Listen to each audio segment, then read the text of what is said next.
திருமாவளவன் யார் கூட்டணிக்கு கையொப்பமிடுகிறாரோ அவர்தான் முதல்வர்.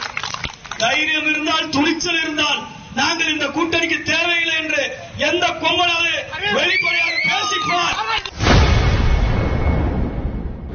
2026 ஆண்டு தேர்தலில் திருமா யாருடன் கூட்டணியில் நிற்கிறாரோ அவர்தான் முதல்வர் என விசிக நிர்வாகி ஒருவர் ஆவேசமாக பேசும் வீடியோ வெளியாகி வைரலாகி வருகிறது. திமுக கொடி பறக்காத இடத்திலும், அண்ணா திமுக கொடி பறக்காத இடத்திலும் இந்த சிறுத்தைகள் கொடி பறந்து கொண்டிருக்கிறது. இன்னும் பழைய காலத்து மாதிரி இன்னும் கேட்டா மேல அனுமதி வாங்கணும். யாரா மேல?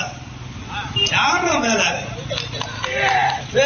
இன்னைக்கு மேல யாரு இருக்குன்னு எழுதக்கூடிய ஒரே எழுதுகோள், அரசியல் எழுதுகோள் 2026 தமிழகத்தினுடைய முதல்வரை எழுதக்கூடிய ஒரே பேடா திருமாவளவன் யாரு கூட்டணிக்கு கையொப்பமிடுகிறாரோ அவர்தான் முதல்வர்.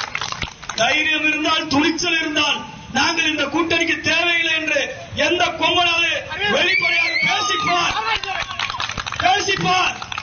100 தொகுதி வட மாவட்டத்தில் காணாமல் போய்விடுவீர்கள். 100 தொகுதி காணாமல் போகும். விடுதலை சிறுத்தைகள் அறிவித்து சொல்கின்றோம்.